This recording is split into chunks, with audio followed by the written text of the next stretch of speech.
right.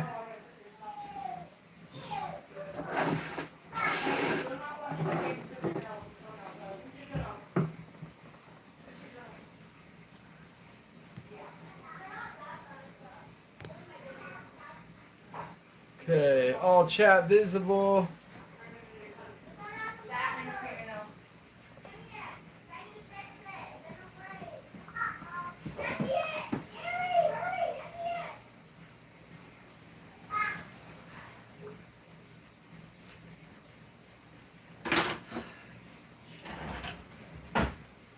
Okay, yeah, we're back. Thank you, Buggies Truckies. What's up, man? Okay. Uh, so, just to let you guys know, I got kids. They're loud, so you'll probably hear some screams in the background. Nothing I can do about that, man. I'm a dad first, and an RCer second. So, okay. So let's get started on this. Let me fix the camera, flip it around. Hopefully it's not glitchy. My tablet typically does pretty good compared to the GoPro. Obviously, the GoPro is just not a live stream machine at all, unfortunately. But let's flip this around or get it adjusted right so we can see. Sorry, it's kind of bouncy. It's one of those camera mounts. Okay. So I can see, comments and everything like that. So go ahead and talk to me if you want. But I did. So I did want to bring up one thing. So Buggies and Truggies, do you have a T-Max? And if you do, I'm curious to what's the most common part that you break on your T-Max?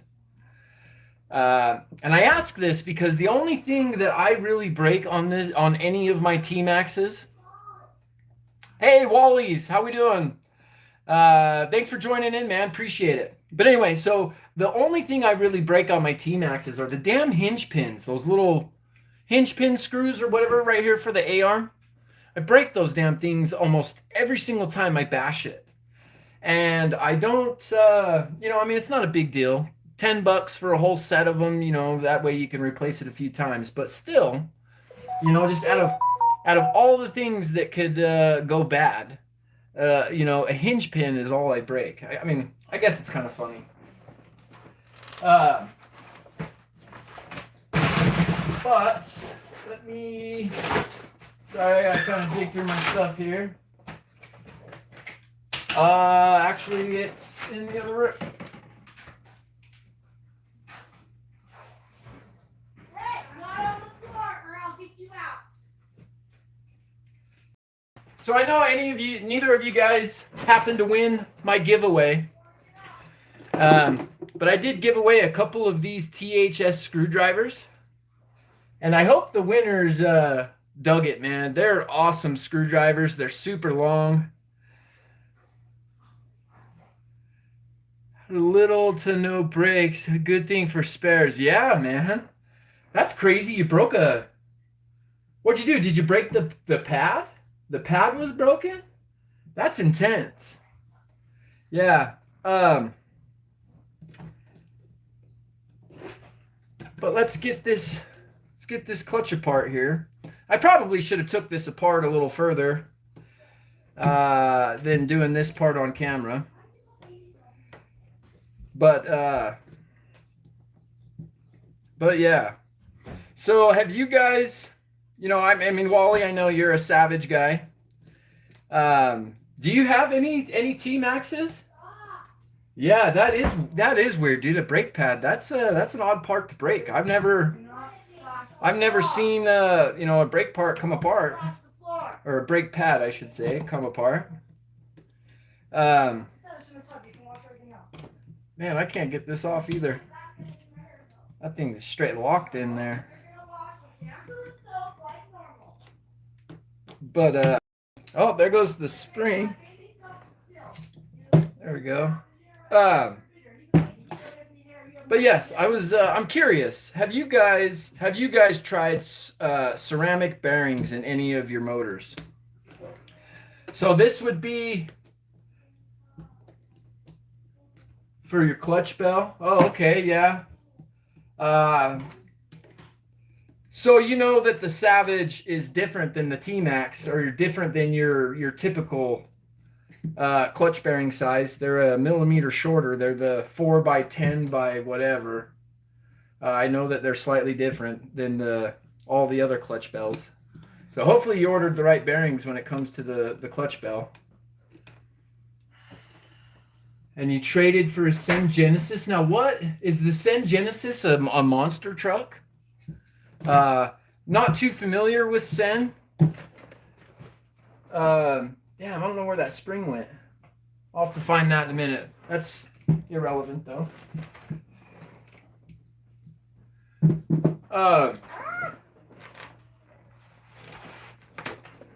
So is it a monster truck? The Genesis? I'm curious.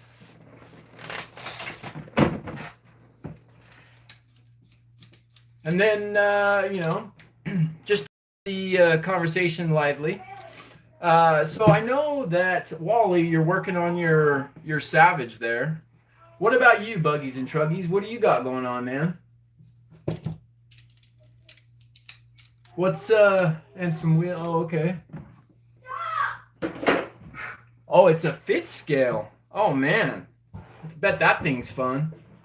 Is that what you were talking about in your video the other day? You were talking about getting a fifth scale or something like that, and if fundage, if the fundage happened for you, you were able to get one.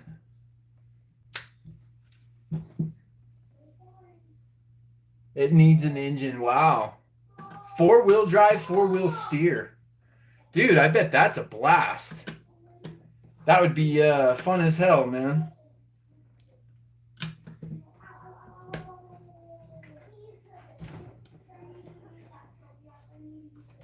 Yeah, like I said, I'm sorry, guys. I probably should have took this a little further apart. So, sorry for me getting a little, distracted here.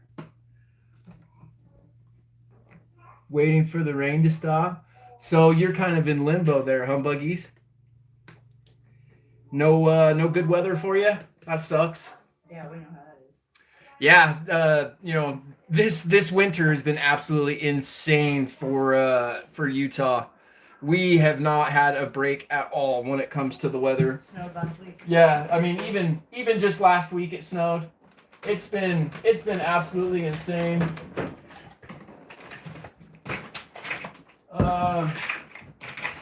Where is my little wrench? Baby, my son probably took my little wrench to get the damn carb off.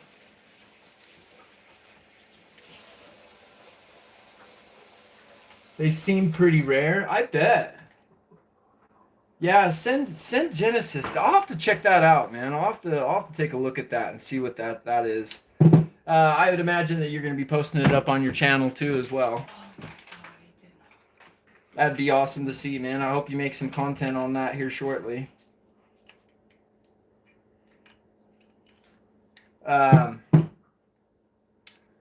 Right, okay. So also a question. I don't know if you guys have a dynamite or have ever dealt with them, but there seems to be like no good way to seal the exhaust. So I don't know if you guys can see this, right? The only way I have been able to seal it really well is with a piece of shrink tube. Let the camera focus a little better. Now, this is a new piece. And as it heats up and all that, it'll actually open up and pull away from there. It won't stay like this. But you kind of have to do it like this in order to get the header on to make it work. So if you guys know of any type of gasket or a good way to seal this exhaust, like I know it's got the clips, the little metal clips and the spring and all that, the O-ring at the base, but it leaks like a son of a dude. It's trash, to be honest. I'm kind of surprised that the dynamite is this way. I don't understand why they didn't just do something similar to, the Traxxas 3.3, like all the other Traxxas style motors, you know, like, I don't know, it just doesn't make sense to me. You know, why they did it this way. So if you guys definitely, you know, any ideas or, you know, anything you've heard or read, I would absolutely love to know. It'd be even better if you made a video so I could see it. And, you know, that just kind of helps me learn.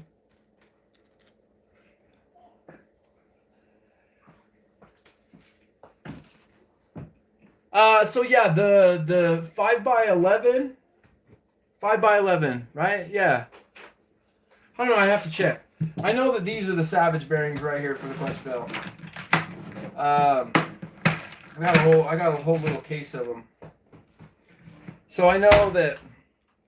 So your typical. So here's your typical T-Max, and then here's your Savage, right? So I do know that the Savage, here, let me try to sit that better. That looks retarded, right? So they are just ever so slightly smaller than the T-Max bearing or your standard clutch bell bearing. So I hope you got the right ones too, man. Like, it's stupid that it's not just a universal size. I don't understand why manufacturers do things complicated. You know, it doesn't need to be that way. RC should be really simple and straightforward, and it's not.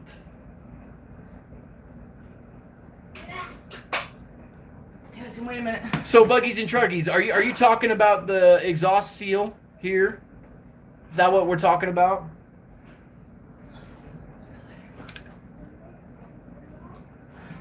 Because it is. It's you know, when I do know that when I do get this properly, you know, when it is sealed, because sometimes, you know, when you do the shrink tube or whatever, you put it on and it just doesn't stay right. It goes funky, so you have to do it a couple of times.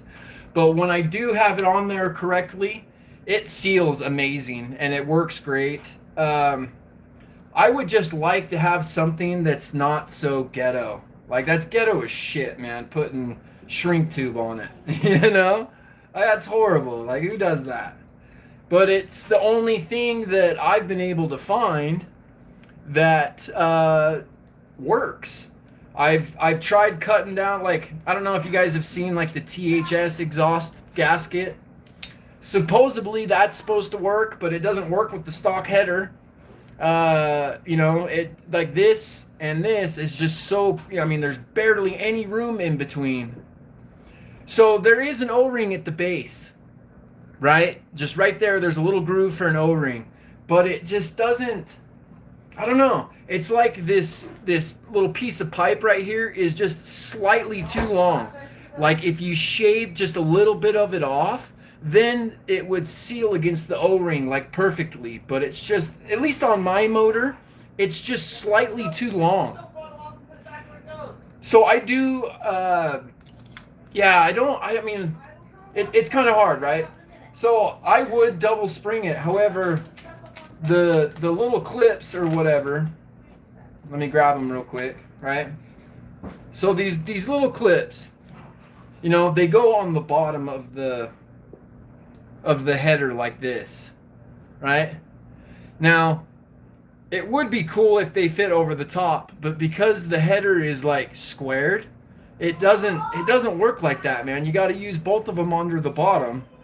And then there's only, now, I don't know, I guess you could drill another hole in that thing and make it, you know, kind of a double spring. But the one spring holds it okay. But it's, like I said, it's just, I don't know, maybe it's just my motor and it's just barely off a little bit. You know, I wish they would have done a little bit better of a job, but you know what I mean, it is what it is. All right, so let's see if I'm lucky. All right, let's try a zip tie. I know when this thing was new, man, it popped right out, dude. It was great. Oh, man. What the hell did I do with that clutch nut? So let's see if we can get her here. Get that thing popped up.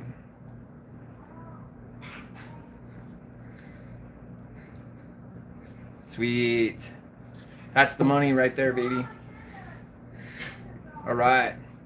Okay, so this motor has about I don't know, close to a half gallon or so. Not a whole lot yet.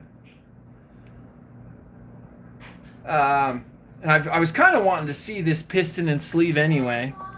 Silas, I'm almost there. Just So Wally, full. Hey, Stuart Kumar, thanks for showing up, man. Appreciate it. Thanks for joining in on the live. But what I was saying, so full disclosure, I've only been into nitro for a couple of years, like a year and a couple of months. Like, I'm still the nitro new guy, like, for sure. So I am not familiar with a lot of the older models. I know the T-Max pretty well. I'm kind of learning the Savage.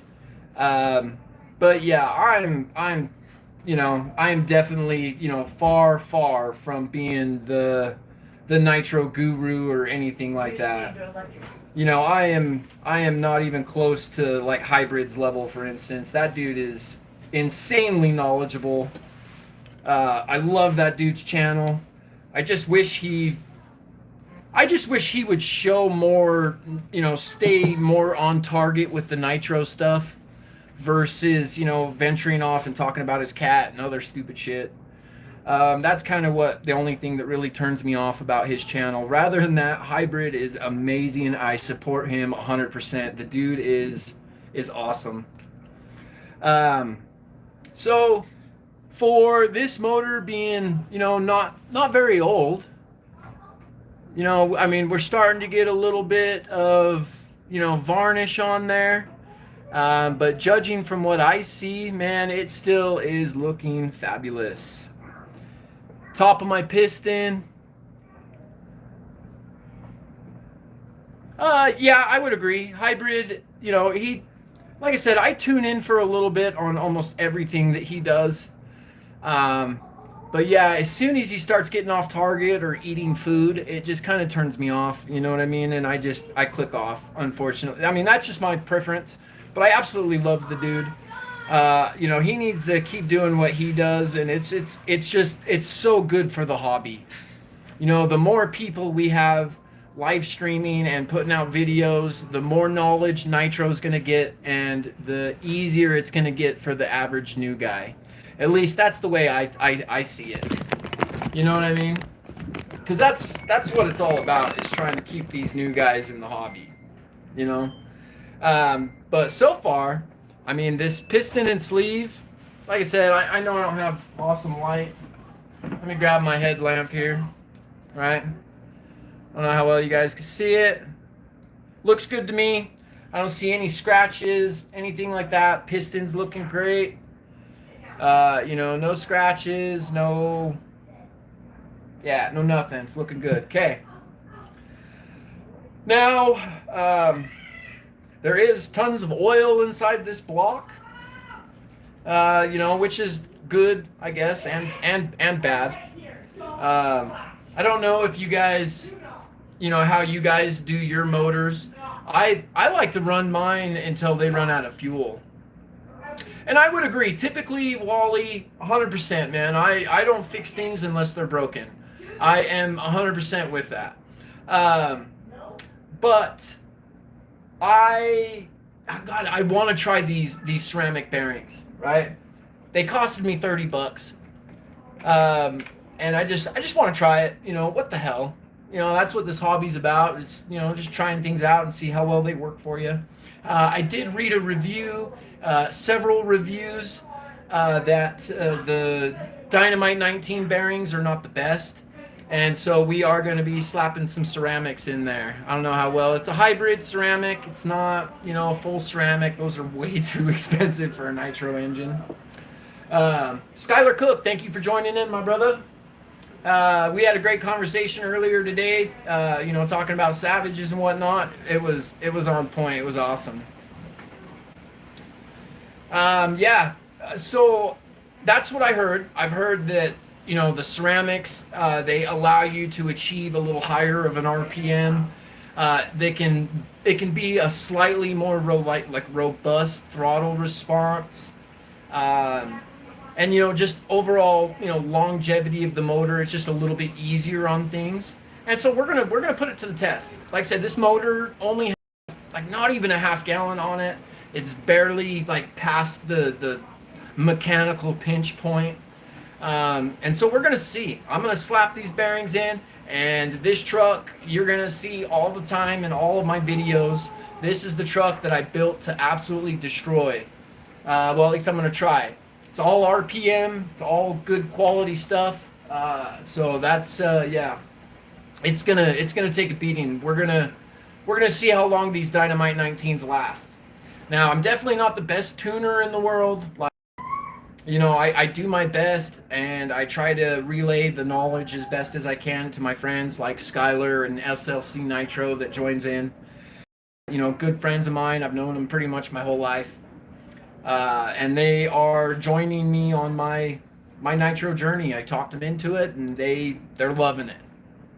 But yeah, all right. So let me. It's gonna get loud here for a second. I need to go grab my hot glove. But it's gonna get loud here for a second. Let's heat up this block. Let's pop these bearings out, and let's. So hang on, sorry, Brandon. Are you talking about bearings? What brand of bearings?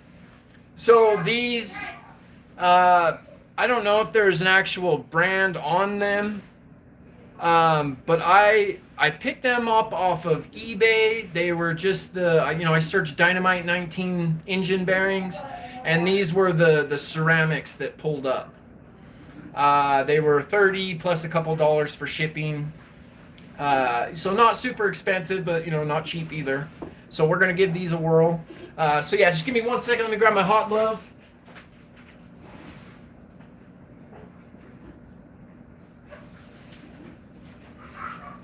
Okay. Yeah. So Brandon, stay tuned. I will let you guys know how these bearings perform. I'm hoping that they're, a good one. Like I said, I mean, you pay that kind of money for some bearings, and, hopefully you get some life out of them. I always have the factory ones if needs be, but, hopefully they'll last. So just give me 1 second to heat this up.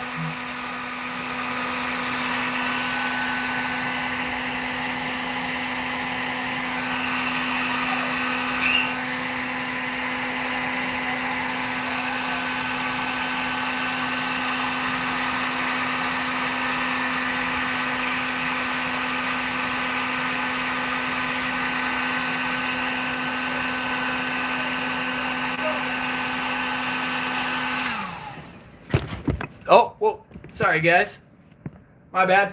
So typically, I've noticed that you don't typically, really have to get these super hot to get them to come out.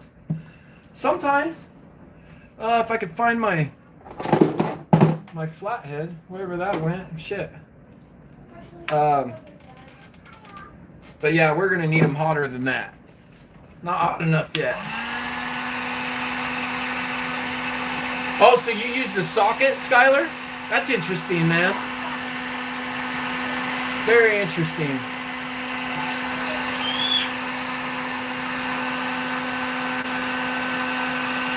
So I am using the setting number 2 on the heat gun, not the first setting. You definitely, I know that you need to get them up around about 500-600 degrees, to really get them out easily.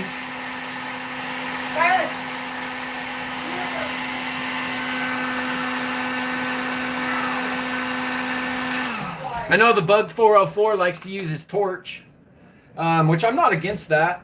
There's nothing wrong with the torch, I don't think. Let's, what the fuck? Relius! Where is my screwdriver, man? I can't find my flathead. Is that you? What? Bernie? Yeah, I'm popping these bearings out, babe. Yeah, it's just me, babe. Don't worry. All right, I'm gonna have to tap them on the ground.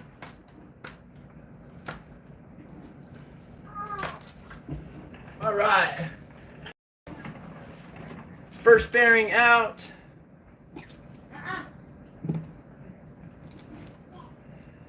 Man, there is nowhere really good to grip that back bearing. Typically, you know, with my, so the only other motor I've done a bearing change on was a 3.3, and all I did was hit that thing against the ground and it popped right out. It was really easy. This guy, I don't think is going to be quite as easy. Oh, yeah, I'm going to have to put it on the ground. Hang on a second, guys. Let me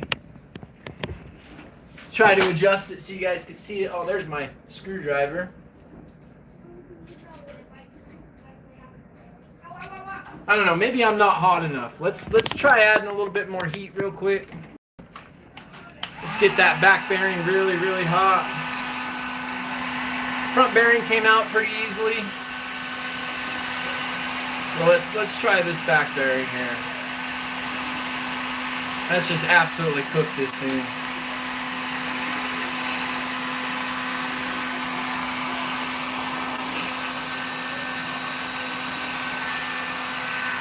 Let's see what you guys are talking about.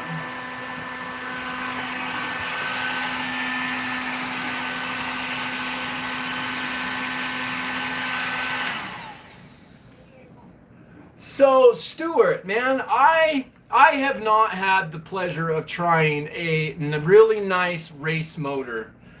Yeah, on the ground, popped it right out. Nice and easy. I just wasn't hot enough. Go figure. But yeah, man, I can't wait to try it. So I've been wanting to get into the, you know, like a buggy or a truggy. I just don't want these bearings burning my tile or linoleum. So, like I said, I've been wanting to get into the, you know, like a race platform where you can. Sorry, my tablet mount isn't the best. I'm sorry for the wobble, guys. Crazy Nitro Dad, hey, what's up, man? Thanks for joining in. I appreciate it, bud. But yeah, so I've always kind of wanted to get a race kit. Here in Utah, we don't have any like real good outdoor nitro tracks per se. We do have a kick-ass indoor track. Every year they hold the April Fool's Classic, which is on, you know, April 1st. A lot of the pros come out. Like this year was oh, I can't believe I can't think of his name. He's the X-ray driver. God, it's him and his dad. Shit, I can't think. Anyway, you know, they usually attend. The facility isn't the biggest, but it's so much fun, man. Like, I love the indoor racing. I did it for a couple of years. Had an absolute blast. Definitely would love to get back into it. I gotta kind of wait for my kid. Yeah, Ty Tessman, there we go. Yes, thank you, Stuart. You're awesome, dude. Hell yeah. So yeah, him and his dad come out usually every April Fools. You know, there's a couple other pros that show up, but none that I care about. Ty's pretty much my pro. He's the guy I watch, you know, all the time. The dude's legit. But yeah, I mean, so the facility now is called Eaton's Intermountain RC Raceway. It didn't used to be called that when I raced there. It was Murph's Intermountain RC Raceway. The guy that has all the smoke shops here in Utah, he used to own it. He's a really, really cool guy. But yeah, it was a ton of fun. There is this local bash group called 801 Bashers. They are setting up some kind of track in Salt Lake City. You know, I don't think it's going to have like a timing system or anything like that, but I do think that, you know, eventually it'll turn into something really cool. Hopefully we'll be, you know, nitro related, and, you know, will be absolutely, you know, awesome to attend. So I know a lot of guys, you know, especially especially the Bug 404, he talks about putting his crank and bearings in the freezer. So I have never had an issue with crank bearings, seating the bearing or the front bearing, after, as long as the block is hot. I've always, the bearings have always just slid right into place, nice, flush, no issues. But yeah, there they are, baby. I can't try this out. This is going to be awesome. So while we let that cool down,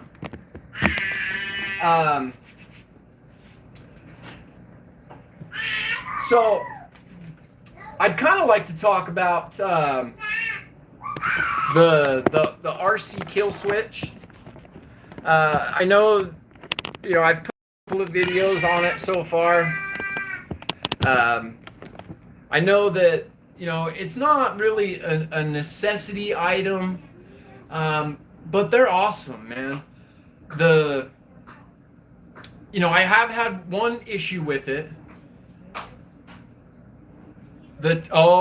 Wally, yeah, man. Like I said, the Traxxas, that's right. The Traxxas is the 5x11. The Savage is the 5x10. If you were close, man, I'd just give you a set. I'm sorry, dude. That sucks. But yeah, man, like I said, they are slightly smaller than your average clutch bell. And I don't know why, because, you know what I mean? Like, that stuff should be standard. No clutch bell should have a bigger or smaller bearing than the next one. Like, that makes no sense. But of course, leave it to Traxxas. Or in this case, it's actually HPI. Leave it to HPI to fuck you over. To put it lightly. Unfortunately, man. But back to the kill switch. So the only issue I've had with that electronic kill switch so far is I ripped the ramp and it hit so hard that it closed the solenoid with the light still on. Like, it showed that it was open, but it closed it. And that was the only time that I've had an issue with it. But it is such a cool addition, to be able to just click your remote and shut your nitro off. Like, it's awesome, man. Now, I know a lot of guys like using the rubber bands. Nothing wrong with that. I am a rubber band user myself. However, the kill switch is a glitch / control. Like, it's got several different settings. You can set it up several different ways. And it's just that extra added layer. With the T-Maxes, we're lucky, man. Traxxas did it right? So you've got top spring here. This thing is gonna, if you have this spring set properly, it's gonna close your carb no matter what. Yeah, I mean, unless you got just a straight monster servo, dude, that when you shut power off, it just locks. You know what I mean? But they don't. They're, typically a spring like this would absolutely close your servo, no problem. So, Savage uses the return spring around the carburetor. That's okay. Haven't found any really good ones. So the HPI one is like a fair strength, but it doesn't, it closes it, but it still leaves a little bit of give, right? The nitro kill switch, it don't matter, man. Wide open, whatever, it cuts the fuel. So the motor dies. There's no worrying about nothing. I mean, that once that solenoid cuts, it's like 3 seconds and boom, your motor's off. It's amazing. For $50 to save a runaway, to have that electronic version to cut, I feel is worth it. Now, I do see a comment on here, the Fly Sky. So, I have the Fly Sky GT5. And from the factory, my first 3 models were set to off, but when I clicked them on, it closed my carb. Like, it worked how it should. However, on my Axial Savage, just a couple weeks ago, I let my buddy drive it. Of course, the battery got disconnected, whatever. Well, it was set to 60%, so it straight wide open, ripped across the field. Thank God it hit a tree instead of his car, and flipped over on its top. And I was chasing it. You know, if you see the video, you see me toss my tablet and I go running for it. Like it's kind of funny. But luckily we got to it in time. Yeah, dude. And if it would have hit his car, he's got a brand new car, right? Nice car. If it would have hit his car, dude, I would have had to pay the dude's deductible. It would have been bad. It would have, you know, that Savage is solid into G. It would have jacked his car up, man. It would have hit hard. So thank God for the tree and flipping it over. You know, luckily it didn't hurt my motor. Like I said, I got there 2 seconds after it flipped, and was able to shut it down before any damage, you know, occurred. So luckily, but it just kind of made me think. You know, I understand, you know, the electronic fail-safe in the remote, and I know they work. However, you know, if you lose battery and just for some other, you know, freak reason, there is a possibility that that carb could stay open, right? I mean, you know, think about it. It could happen. What if your servo breaks or whatever, right? Well, with the electronic kill switch, as soon as that thing loses power, or if anything happens to it, if it glitches, whatever, it closes the solenoid. I mean, it's going to die. There's no more fuel. So it's the ultimate way to guarantee no runaway, in my opinion. You know, of course, people are going to vary. You know, it is an investment. I mean, you're talking $53 without the buzzer, which I don't, you know, the dude threw in a buzzer for me. I don't think I'll ever install it. But, you know, $50 to save a couple $100 motor, I feel it's worth it. You know, time will tell, of course. I haven't ran it a whole lot yet. But we'll see. I think it'll be good. So our block has cooled down. I'm able to touch it. You know, I mean, it's still warm, but I think we can start throwing her back together. You know, I don't want to wait too long. I want that sleeve to be able to slide in easy. So I am kind of an anal guy when I, you know, am building my motors. So I don't have nitrile gloves, but I do, you know, I do have some gloves. I know it doesn't matter. Obviously, a little bit of oil isn't going to hurt it. Oil's a good thing.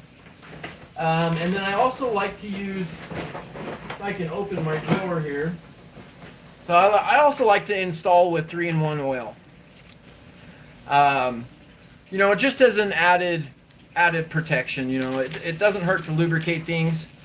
If you do use too much of this stuff, it makes it an absolute terrible to start. It makes the motor a bear to start. So just, you know, use it lightly. I do like to clean my parts. You know, a little bit of lint from your paper towel isn't going to hurt nothing. Yes, Skylar. Yes, man. See, and that's my point. Is that a runaway is the bane of our hobby. You have a runaway, it kind of, you know, I mean, it can hurt your feelings, dude. It kind of makes you shy away from the hobby a little bit, you know. I mean, you just, you know, in my case, I didn't pay much for the truck, the Savage. Got it from a yard sale.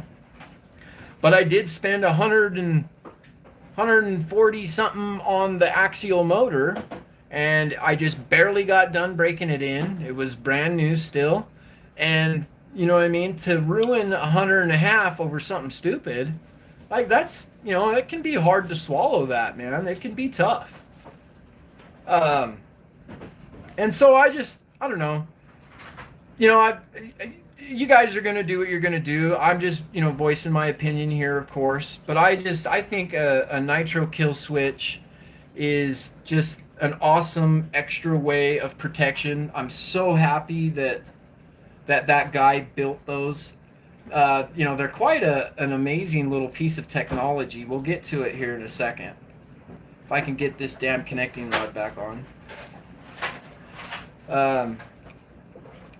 Hang on, let me focus here for a second, guys. My bad. I'm struggling. Oh, I'm hella struggling. Come on, get on there. You bastard.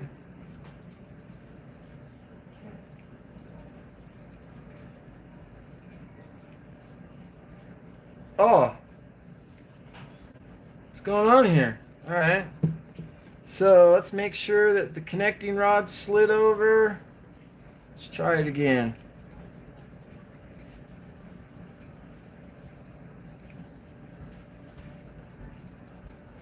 Oh.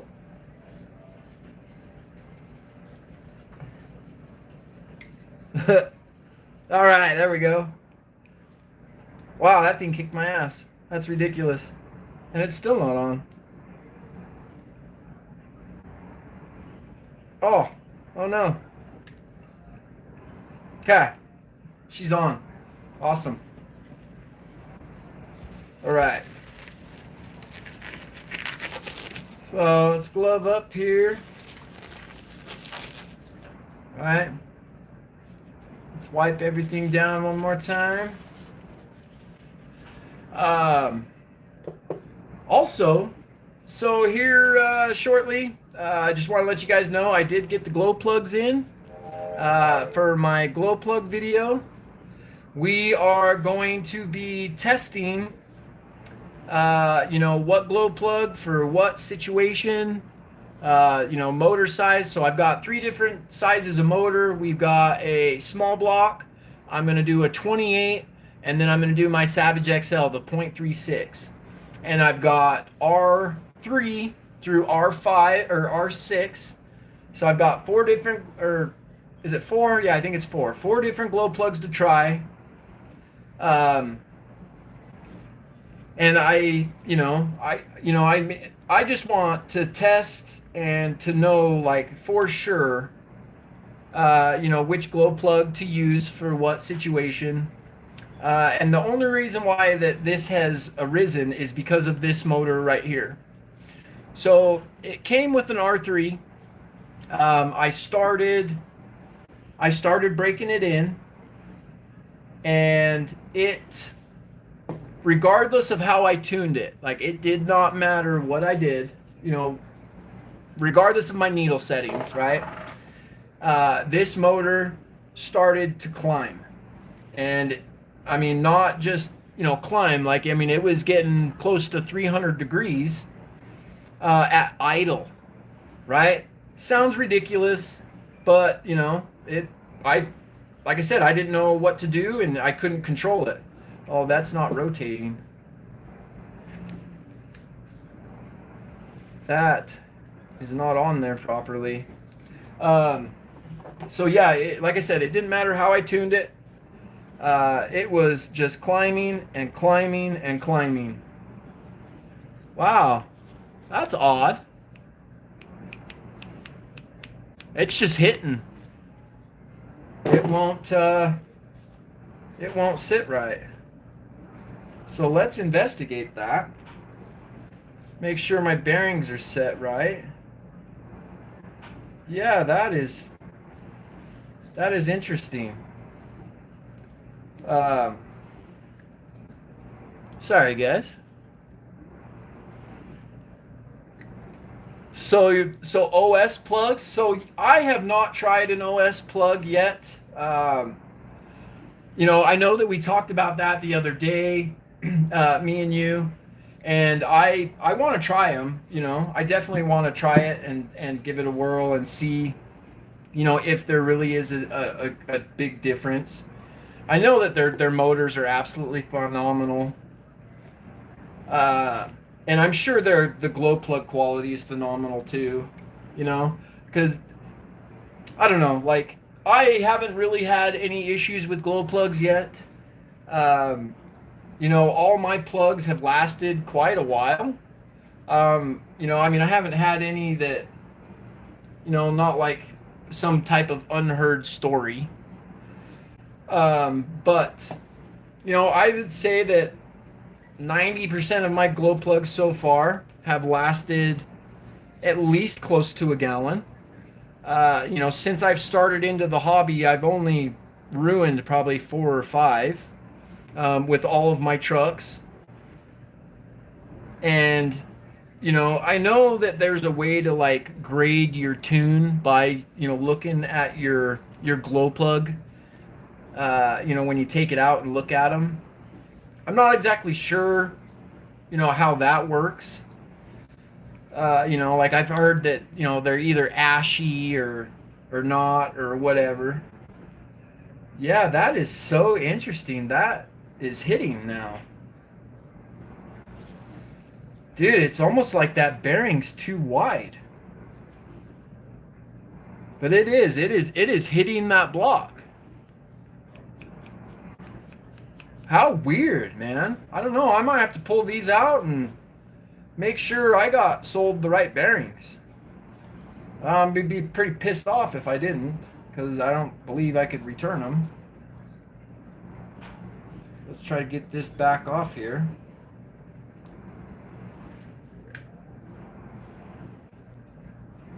It's kind of stuck.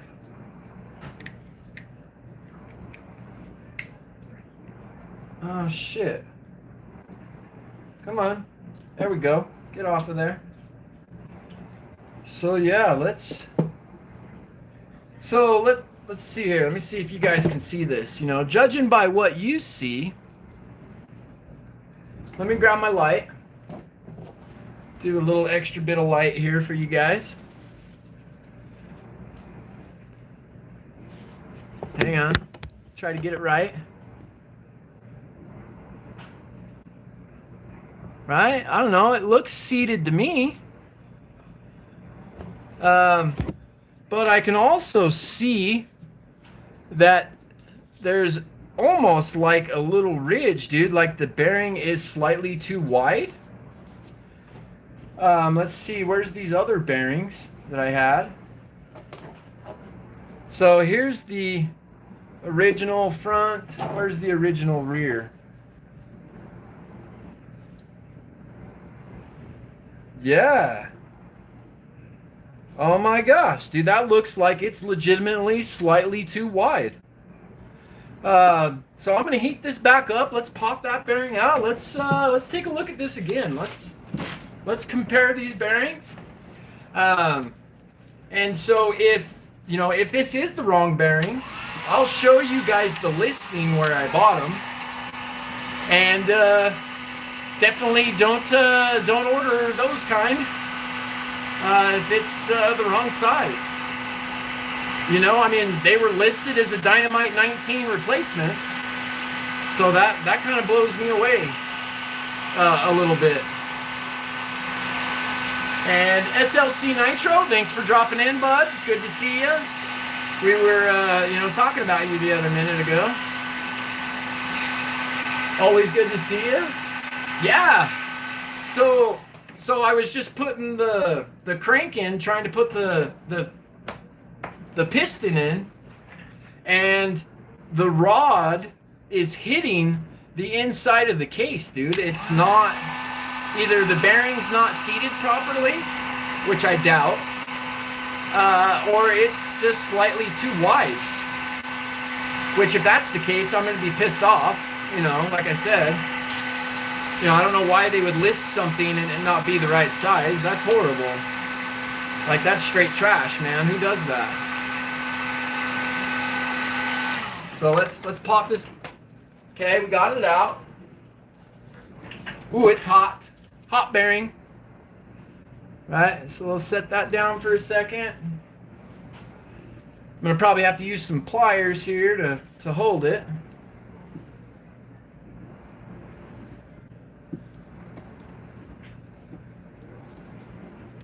Right? So I don't know if you guys can see it or not. Let me try to adjust the camera properly. What do you guys think? Here, actually, usually when I zoom in on my camera ever so slightly and then, usually it focuses slightly better. So just give me 1 second, guys. Hang on. Let's line these puppies up. Let me get the right angle.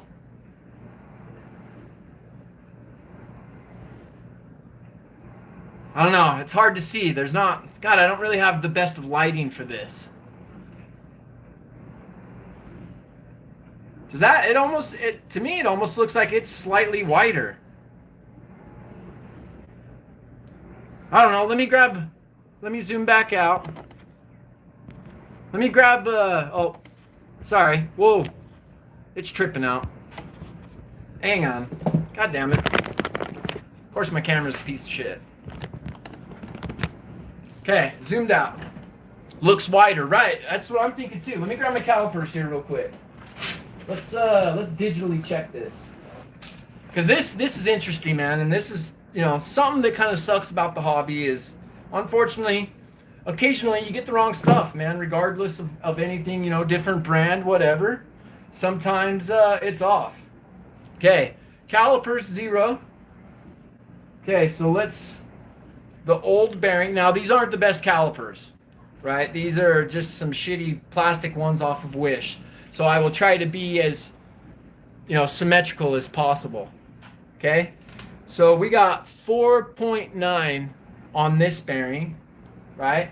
And I will try to place it in the exact same spot and just barely hold tension on it. 5.0. 0.1 millimeter. Look at that. That's some bullshit right there. That pisses me off. Okay, so now let me show you the ad on eBay. That sucks, man. That seriously sucks. You know, I mean, I spent $30 on that pair of bearings. You know, not the end of the world, of course. I'll probably be able to use it for something else, but you know, still. And I'll email the seller and let's see if they say anything. Okay, so this right here is what I ordered, right? So, like I said, I know this isn't probably the best way, but let's look at the. Like I said, so they're advertised as just a straight Dynamite 19 RC ceramic replacement. HRP bearings is what it says there. I know it's probably backwards on your guys' end, but yeah, so it's 1/10 of a millimeter off. It's not going to work. So I will, you know, I guess it will, yeah. Right, yeah, so SLC nitro, right, man. You know, a 0.1, you wouldn't think that would matter, but yeah, dude, the con rod is hitting inside the case. Woo, that's hot. Shouldn't have touched that. Yeah, unfortunately, it's hitting. So this install isn't going as smooth as I hoped. You know, that's a serious bummer. But you know, move on. It is what it is. Let's throw these stock bearings back in. Let's slide it in real quick. You know, I don't want to be without the motor. Just because I love my 19, man. I love running this thing. It's... Yeah, right. Crazy Nitro Dad. Right, man. Yep. It's, you know, tight tolerances, dude. This is all... You know, I mean, they're machined. But, so yeah, let's slide this bearing back in. Hey, at least I got a ceramic front. You know, it's something. Not, you know, the greatest, but at least it's something, you know, something to try out.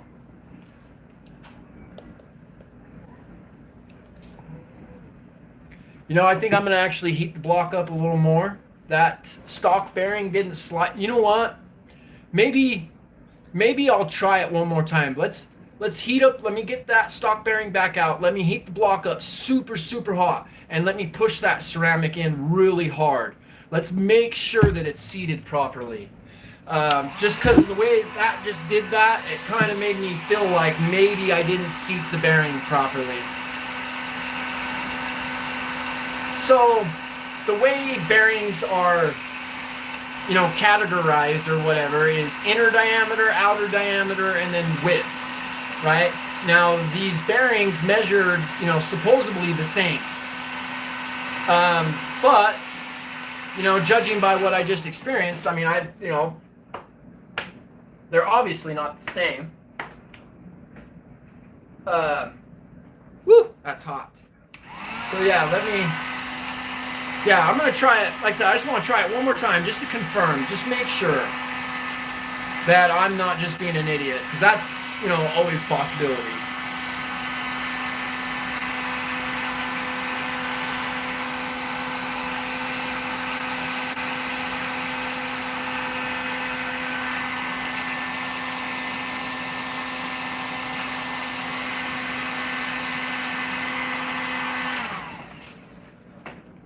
Okay, so stock bearings out.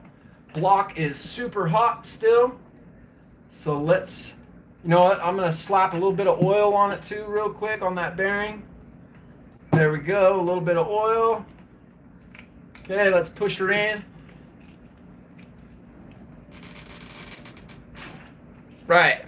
Okay, now I didn't feel any type of struggle. Right? That felt like it slid all the way in. No issues there. That felt like it should. So let's let that cool down a little bit. It's smoking. Man, it's smoking up in here. So you know what? Maybe I just didn't seat it properly. So that's, you know, good learning point there. Making sure that your bearings are seated properly. Maybe that's why they talk about throwing the crank and the bearings in the freezer, so they, you know, contract that hundredth millionth of a millimeter or whatever that they contract. You know, when you slide them in, because it just gives you that little bit of, you know, looseness to make sure that the bearing is sitting in there properly. But judging by what I see. Let me get the other light here. Sorry for the wiggle, guys. Like I said, my camera mount's not amazing. But, hang on, let me try to get some good light. Right, I don't know. God, it's almost too much light. But see how that crank is sitting in there now? A lot. It seems like it's good now. So maybe it was just me being a dumbass. Let's give it just a second here. Just to where I can manipulate it, because it's still super hot. You know, before it gets too cooled down though, I want to, that way I don't have to heat it up so much again. But let's try to get, woo, it's hot.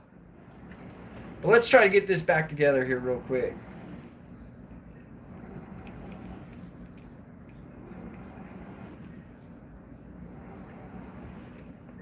Okay, so connecting rod slid on a lot better that time. Check it out. So it was me. Go figure. All right, so let's step back, right? Bearings fit. We're good. That's awesome. Yeah, okay. So we will let that cool for just another second.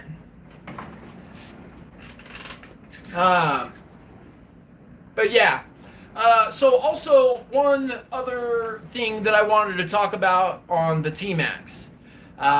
So I see this a lot in the Nitro Gang group, and I see a lot of people wondering about this. So on the T-Max, especially when you big block or you know, any kind of like OS 21 or anything like that. Now this applies to the Revo as well, right? On eBay. So you don't have to worry about this front center driveline. This thing is it's over a year old. It's had serious abuse and there's very little wear on it. However, the rear one takes all of the abuse. The rear one gets absolutely trashed. Now, the only good one that I have found, and let me pull it out for you. I've got one that's not in a truck.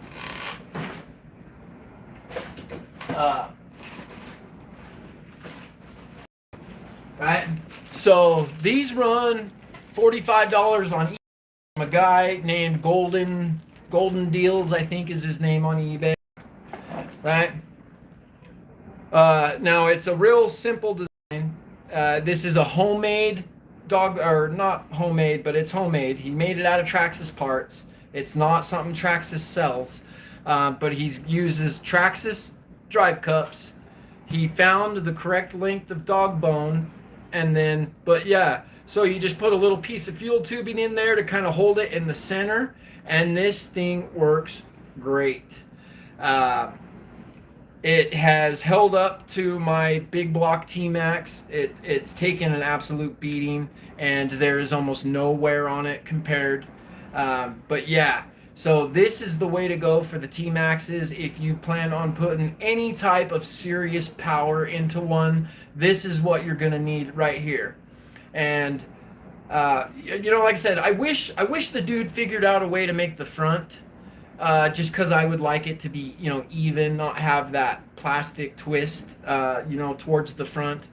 But this is the way to go, man. $45, and you don't have to worry about it anymore. This will never break.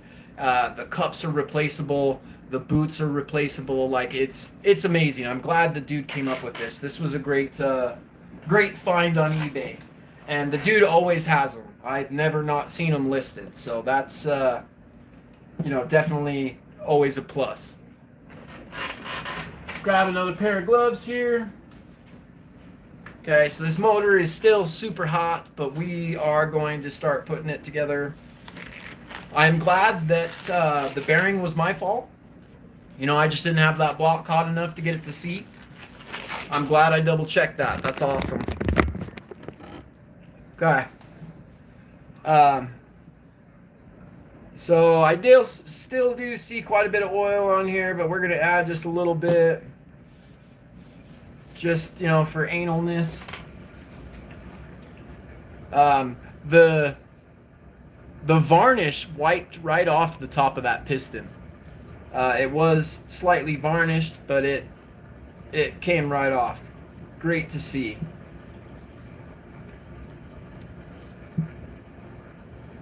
So everything is still super hot, so it is going together easily.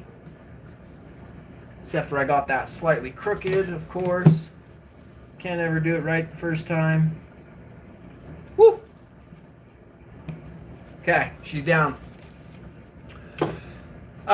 So I know I kind of skipped around here a little bit. So, back to the glow plug thing. Like I said, when this motor was breaking in, I had an R3 in it, right? That's what this motor came with. The only way to get the idle temperature under control was to go to a colder glow plug. I ended up with an R6 or an R5 in there. Does it have an A stamped on it?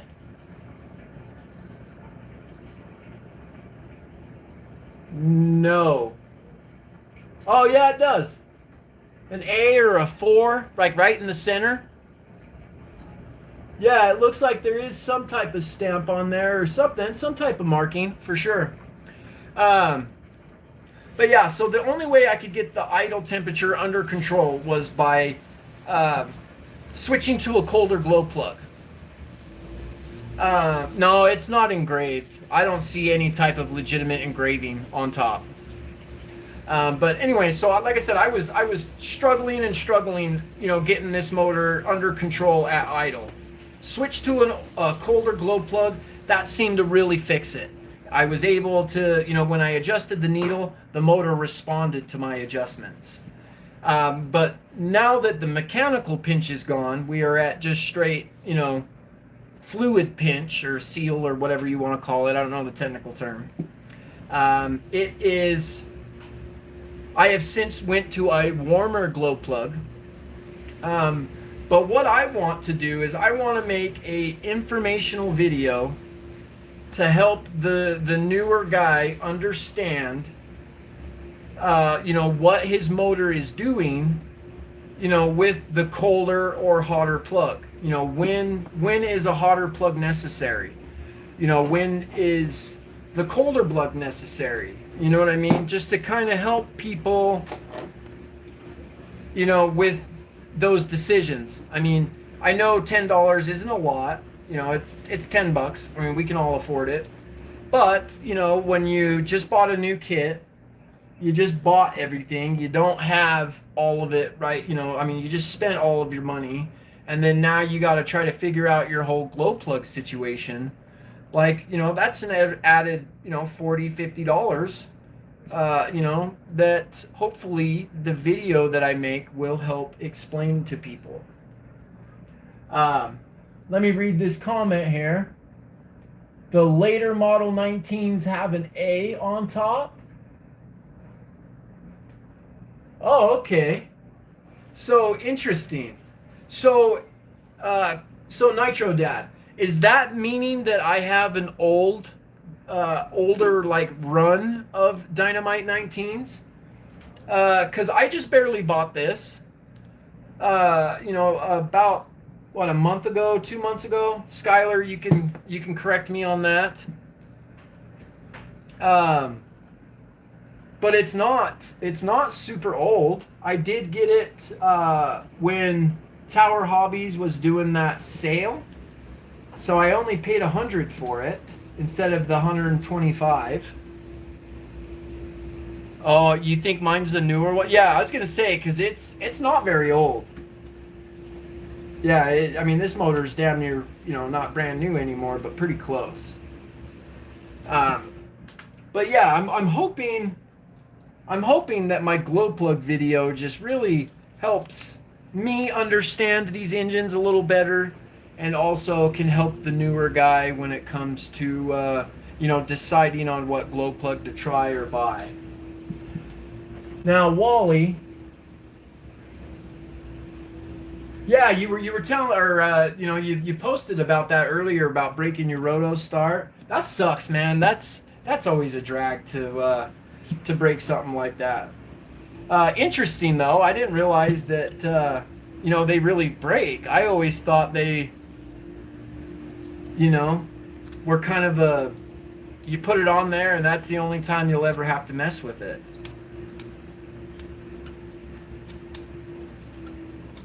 So, and then, I know a lot of people have kind of their own way. Me, I like to take my time when it comes to putting on my cooling heads. I like to make sure they're even, evenly tightened. I usually do several rounds of very, very gentle turns, like a quarter turn at a time, eighth of a turn at a time. And just, I don't like to go too tight. But I definitely, just take my time with putting the heads on. I know that, like the Bug 404, click. Then he does the other screw, turns it, click. Like, I think that shit's funny. I don't know if you guys watch Bug 404. The dude's awesome. He's a kind of a people hater, but he's awesome, man. He was one of my favorite YouTubers when I first, got going. In Nitro, and he's just awesome. And so, what did you say there? Let's see here. Starting it at an angle. So, the hex key that you're using, are you using a ball end? Because if you use the ball end, man, that pretty much, eliminates any type of angle issues if you, need to start on an angle. I know that Skylar Cook's Savage is slightly on an angle. That's the one that we put the big red a couple of videos ago. I put the big red in that Savage. Yeah, no ball. So if you don't want to buy the starting wand with the ball, one good, if you got a Dremel, I'm sure you do. You got all kinds of shit. Put it in a drill and use your cutting tip and just kind of shape it as it rotates, man. Like, you could cut the ball into the end very easily. Just take your time, go slow. I've done it before. Don't go too deep. Just barely go, enough where you can, turn that end into a ball. It's that's what I would do. I wouldn't waste the money buying a new shaft, that's for sure.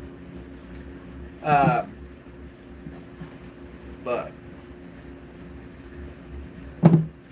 so let's see here. Let me straighten this out.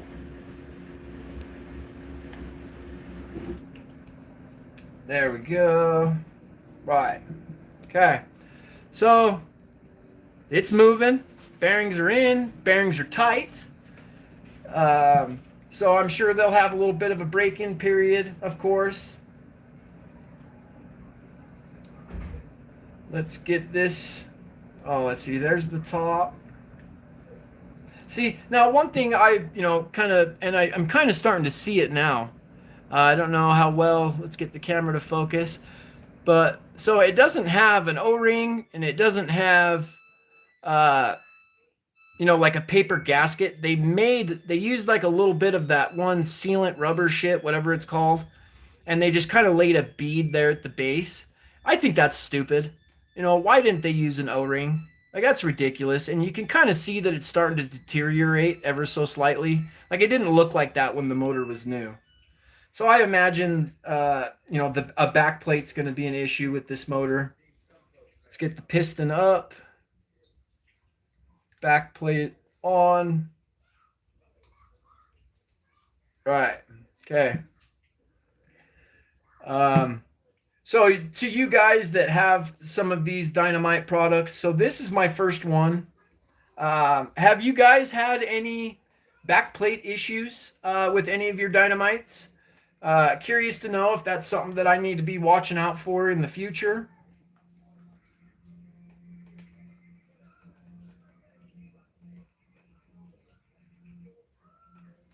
The Bug 404 says that's the only thing that goes on the Dynamite 19.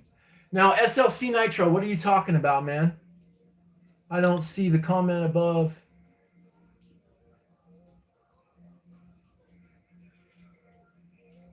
Well, one of the only. SLC Nitro, what are you talking about, man? Curious.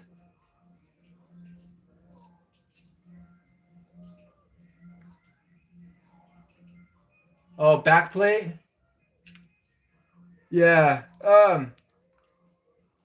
So I mean, like on the Big Red, they came with that. I see you guys talking about the pull spin start combo. Yeah, on Skylar's Big Red, I broke it. I didn't know which direction to try starting the motor.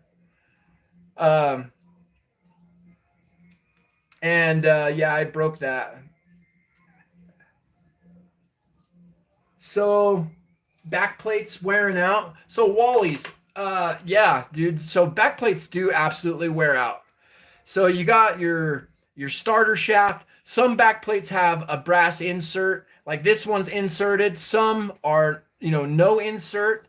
But like the TRX 3.3 is absolutely notorious for this. SLC Nitro can confirm. They, I'm not like, so we bought a used 3.3 truck, and the motor just ran like shit. It was part of the bearing and part the back plate. As soon as we put a new back plate on and it sealed, the motor started to tune well, but then almost instantly his bearings fell apart. And so we had to replace that too. But yeah, these back plates, they can get a wobble in them, and then you start sucking air. And yeah, so I'm not sure of like the time frame, when you should be replacing a back plate, but you absolutely should always check your back plates. If you're ever having a hard time tuning and you know that your motor shouldn't be like at the end of its life, the back plate is the first place to start, in my opinion. Just in the experience that I have had. It's always been a backplate issue. So let's see here. Okay, so we got bearings installed, carb back on. Now I don't think I'll sit here with you guys and finish putting this together. We did the install, so I'm curious if you guys are interested in checking out or installing the Nitro kill switch. I can finish the Dynamite 19, at a later point. Yeah, so Crazy Nitro Dad. Yeah, so I heard that. I've read it on forums that the especially like the 2.5, the 2.5 was notorious for a shitty backplate. But to be honest, I do know that they updated it. They put an insert in it. It is better, but they still don't last very long. Like I said, I would imagine it's probably around like the 2-3 gallon mark, about halfway or a quarter way through its life is when you'll probably be needing a back plate. I mean, that's a high stress area. It makes sense. I wish that they made some type of, just an insert where you could like pop it out, pop a new one in and not have to worry about it. Be really, make it a lot easier. Hey, JP, what's up, man? Thanks for joining in, dude. Thanks for showing some support. I appreciate it. So, JP, just to catch you up, man. So we installed ceramic bearings inside the Dynamite 19. I struggled. I didn't have the block hot enough and didn't get the bearings set in there properly, and had to actually, reheat it up and reseat it. But we did get it in there. No worries, man. Don't worry about being late. Hey, that's what we're here for, man. But yeah, so we did get it in. The ceramics are installed. We were discussing, about back plates and stuff like that. But yeah, so I will, as soon as I get this all back together, I'll probably make a video and, talk about what I notice as far as the difference between the steel bearings and the ceramic bearings. I'm not sure, like I said, I don't know if these are like a super high quality ceramic or not. They were $30 on eBay.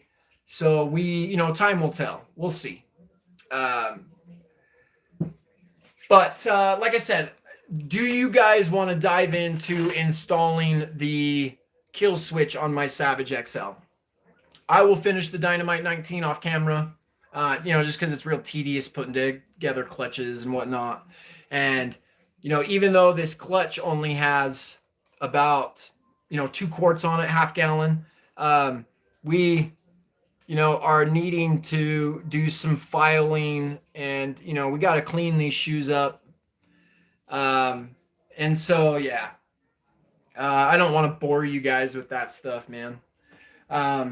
So yeah, if you want, let me clear this table real quick. Let me go grab the Savage XL and the kill switch. I had to wait for some servo leads. I bought a whole bag of them, super cheap.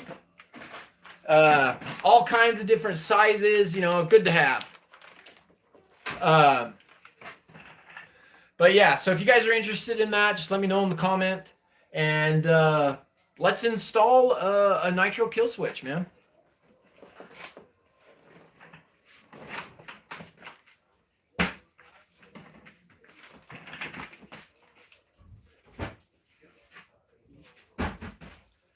Just get all my pieces here. Get all my dynamite stuff cleaned up real quick. Just give me 2 seconds. I wish I had a bigger table. It'd be awesome, man, if I had this big massive work area, dude. I would die for it. Maybe one day I'll be able to upgrade, man. Get me a super sweet spot.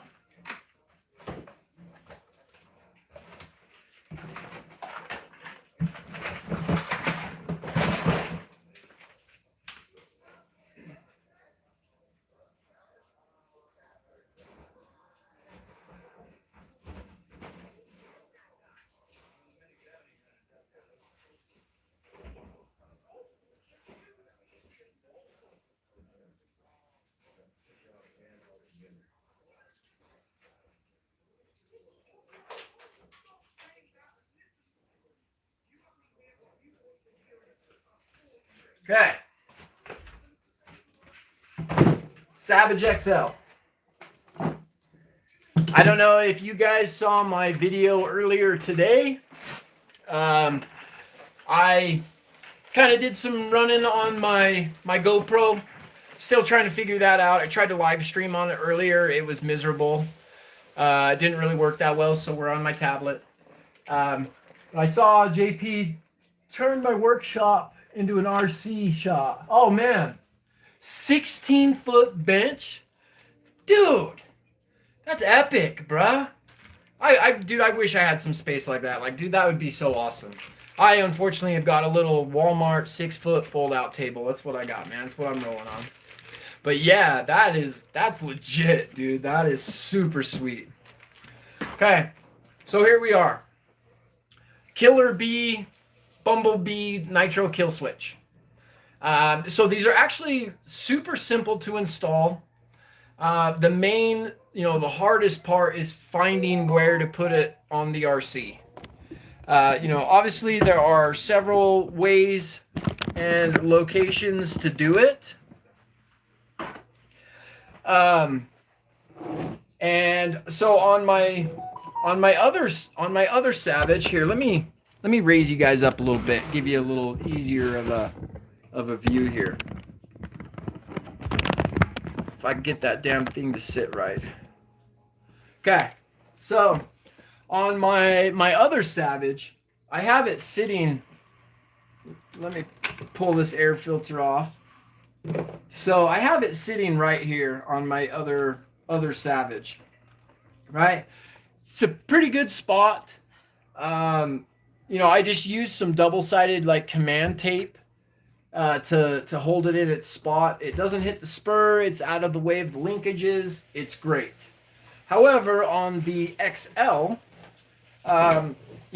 we've got lots of space here in the back, and even with like this roll bar, there's plenty of spaces where we can add this thing.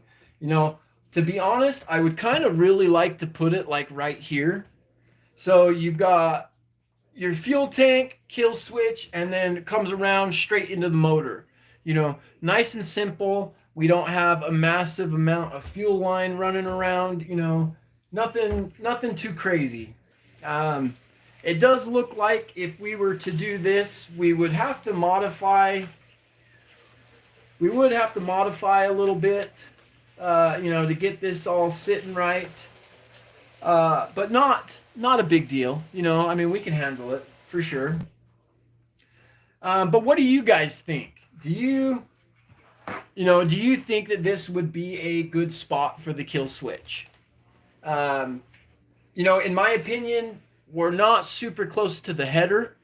Got, a good, couple of, I can get my hand in between it. Like we got some distance there. So I think we'd be far enough away where we wouldn't have to worry about heat. The fuel line running would be super simple. And to be honest, I don't really see much of a better place of mounting it. If you were to go back like into the shock tower, you would, like I said, you're just asking for trouble. Fuel line into your shocks, stuff like that. I don't think it's very good. The website, the guy on the website or whoever designed them, he's got his like sitting over here, like on the frame. You know what I mean? Right? So, sorry guys, not a good shot. Kind of hard to see. But yeah, he's got it like down here. Now, I don't necessarily not like it right here, but you're dealing with the exhaust and routing the fuel line. And, just to me, see exactly, right, Wally? Up here, it's out of the way. You can see the flashing lights. You're not really interfering with anything, at least too much. I will probably add the double-sided tape and then a couple of zip ties. Yeah, JP, exactly, man. I think you would be running risk of damaging your switch being, lower on the frame. Up here, I feel it's protected. And like I said, I could add some zip ties for some extra security on holding it. So the kill switch here, it's got like one of those drill bit cases, man. It's kind of interesting, right? So Arma, thank you for joining in on the stream. I appreciate you showing up, man. That's awesome. So as far as the battery box goes, I am using a hump pack in here, and I do not believe you would have space. It's already pretty tight when it comes to inside the battery box. There's not really a whole lot of room.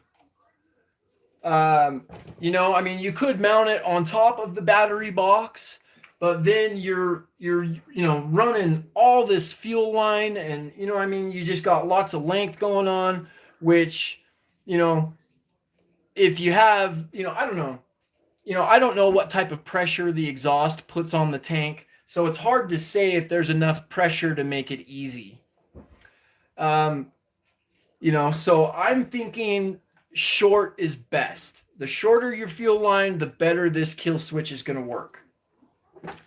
And so let's take a look at this thing real quick, man. Right? Really, really simple, cool design. Right? Dude's got a little sticker on there that tells you which direction to mount it. You can hook the buzzer. So like when you have it closed, this little thing will buzz at you. You know, it'll tell you, hey, I'm closed. You need to open it. But I don't think I'm going to install this. I don't really see a need. You know, I mean, I don't need a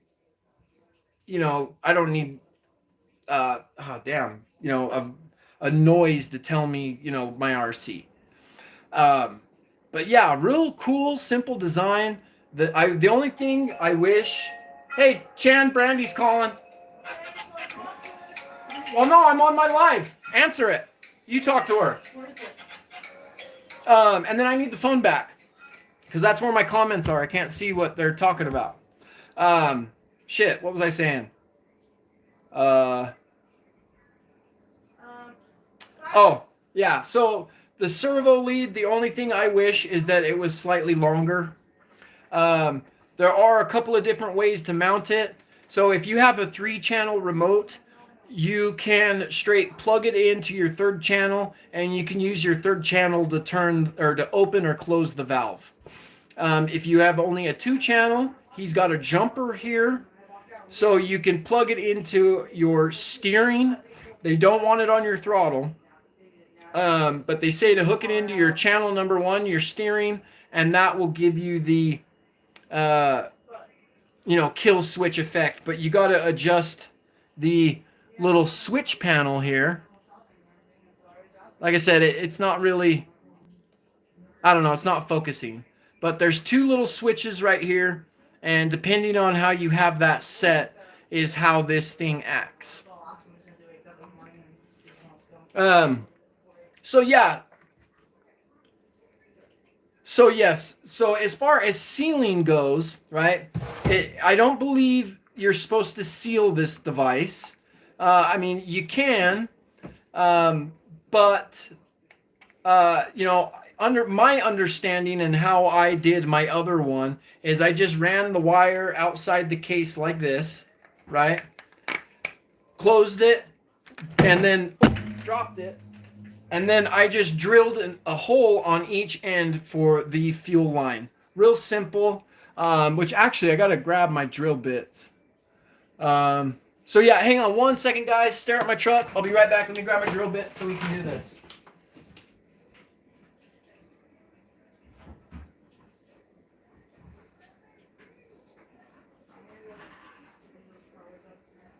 Yeah, I will do it. Okay. All right, I'm back.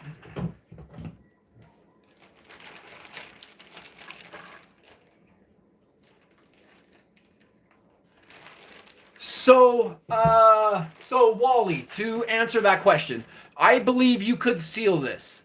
So, like I said, you drill the holes on each side for the fuel line, and if you were to run a little bead of silicone or whatever around, I don't believe it would have an issue with water. Even like this, I don't think there would really be an issue with water. Maybe because of the servo wire running through, that would probably be my only concern. But if the wire wasn't running through, I think that this would be just adequate. I mean, I wouldn't even worry about it. But yeah, definitely, you could absolutely seal this up and, waterproof it. I don't see an issue with that whatsoever. So I'm gonna move the truck here for a second. Let's prep this kill switch. So let me drop you guys back down for a second here. Woo! Sorry, bouncy. Hello, bouncy. Okay. So let me grab some fuel line.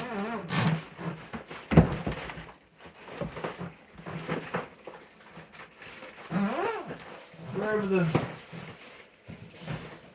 in my fuel line bag. Alright. Okay. So what I did with the other kill switch, right, is I found a drill bit that was very similar to the fuel line size.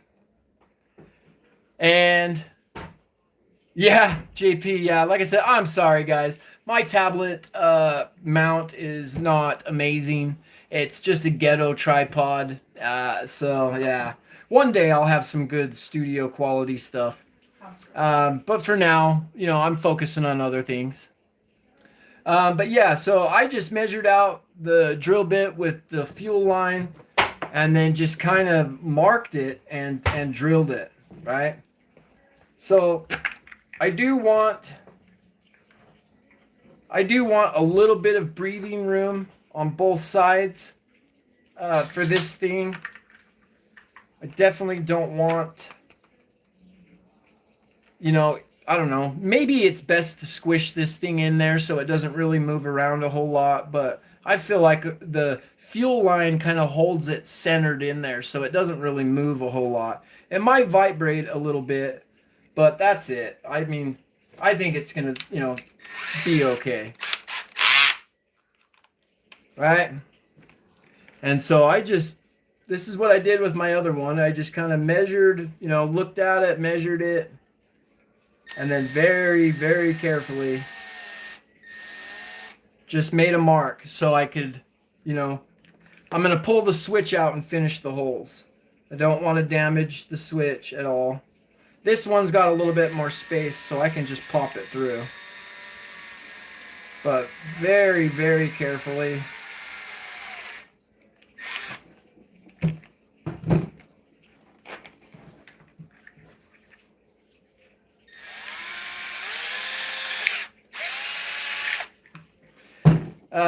So on the website for this thing, there wasn't like amazing installation instructions. You know, the dude just kind of says glue it wherever. I don't know. You know, if I take something apart later on, I don't want to glue it. I don't want it to look like, you know, crap. I want to be able to move this thing or take it off or put it on another truck. You know, I don't want to cut no wires or anything like that, you know. Just because they're so expensive. If this was a cheap item, then I probably wouldn't care much. Okay. So for this first side, let's feed the fuel line in.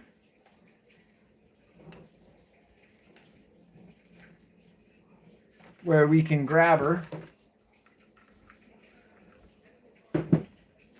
Right? We will install fuel line. And then slowly bring her in there. Right. Okay.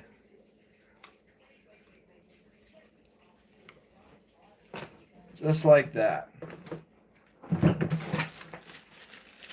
Grab my other piece of fuel line for the other side. Oh, I probably should go through the case first. Probably make it a little easier.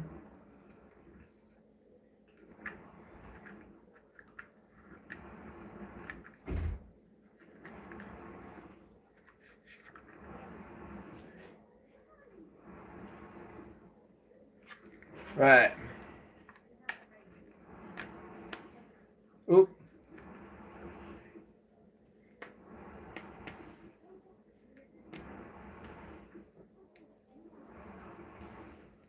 Right? So, you know, the main thing is making sure that there's no kinks inside the case whatsoever. Right? So, and that's pretty much it. I mean, this you know, kill switch is ready. Right? So let's do the truck here. Oh, holy shit.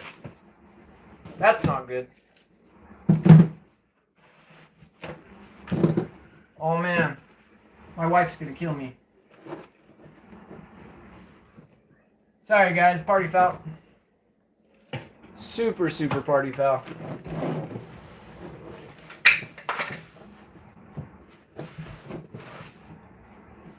Just give me one second, boys. I just spilled my soda all over.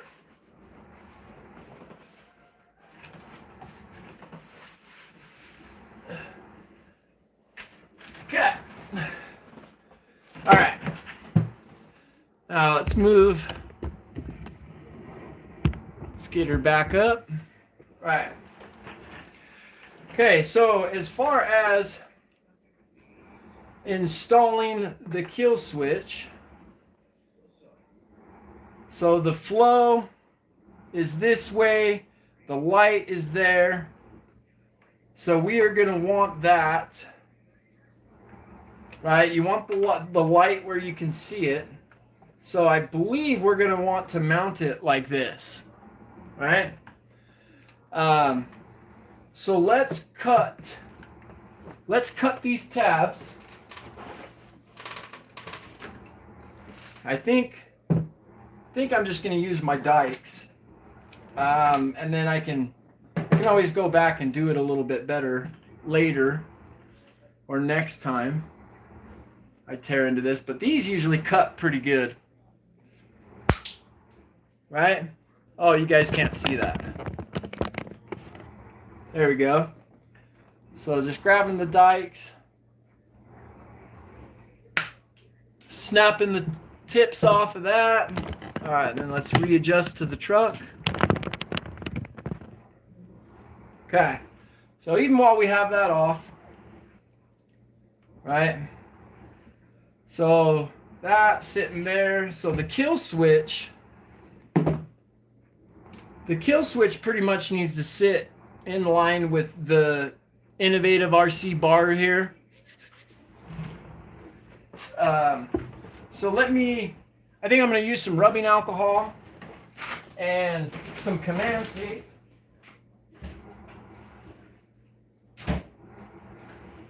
I'm not sure if you guys are a fan of command hooks or not. I am. I absolutely love command hooks.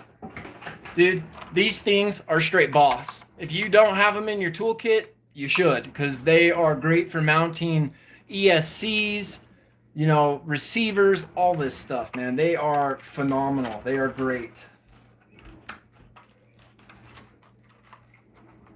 So we'll just grab a couple here.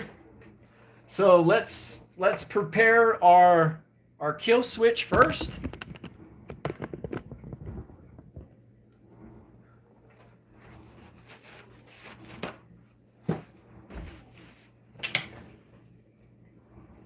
A little bit of rubbing alcohol.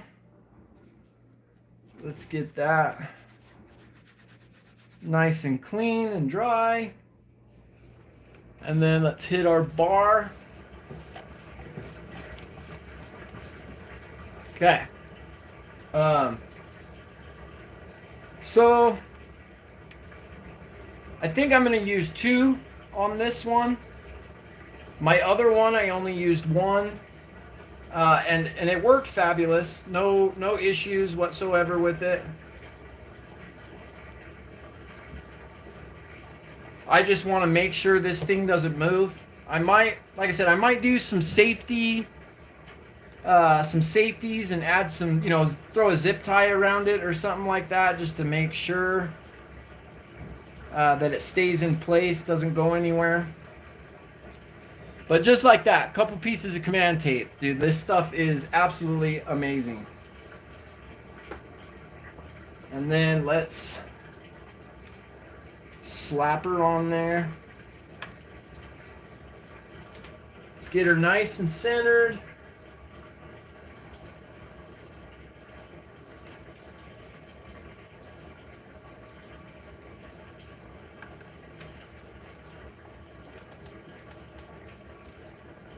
Push down real hard.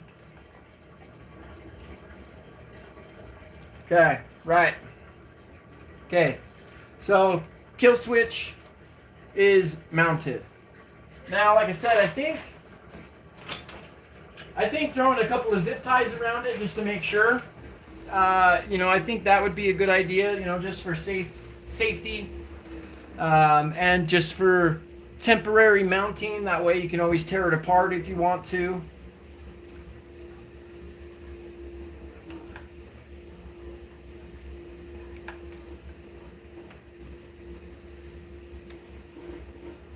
So let's throw some zip ties.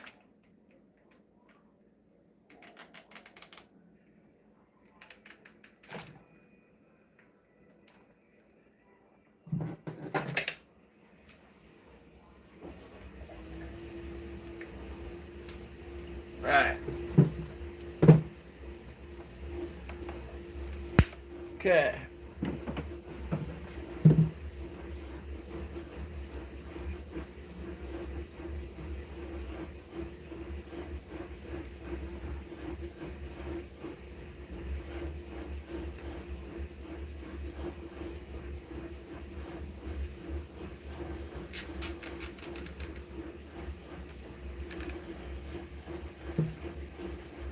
Try to get that a little tighter.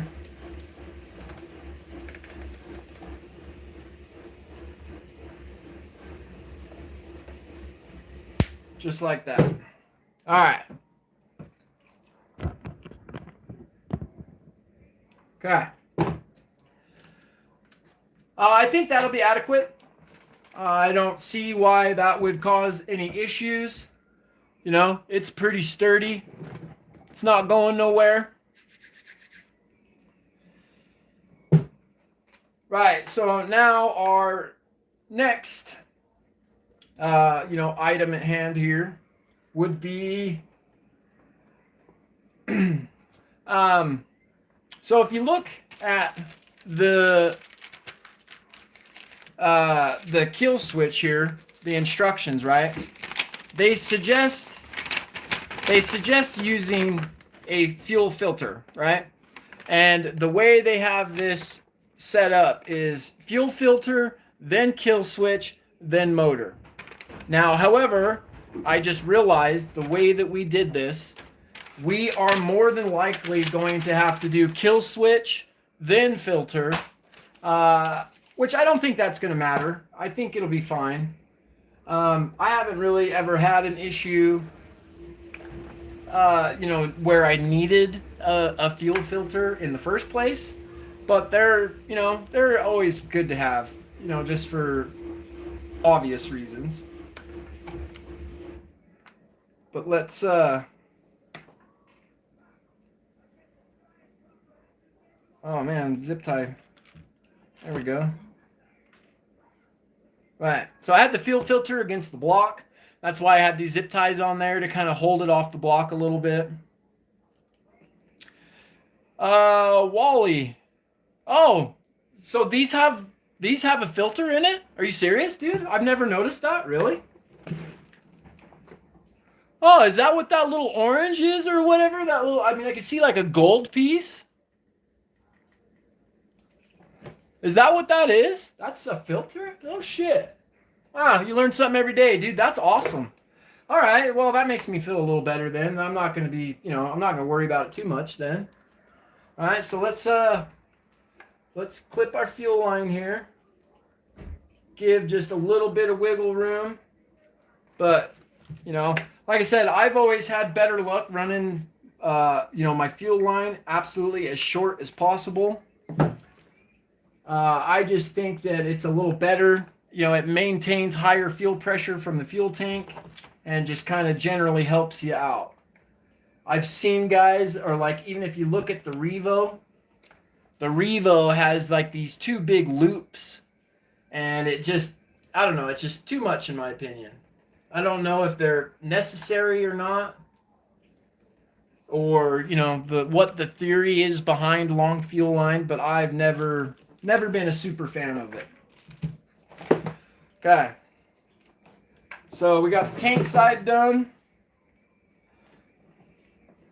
Now let's do the other side. Where did my fuel filter go? Okay. So like I said, I had the fuel filter. Sorry, you guys are kind of in the corner of the screen there. Let me wiggle you over. There we go. So I had the fuel filter against the block like this previously. And I think, you know, in doing so, I think it would still be fine. It's definitely going to give us a nice, smooth, you know, fuel routing. So let's, yeah, I think I'm going to just stick it right there, man. I think I'm going to leave it right where I had it previously. So let's measure that again one more time.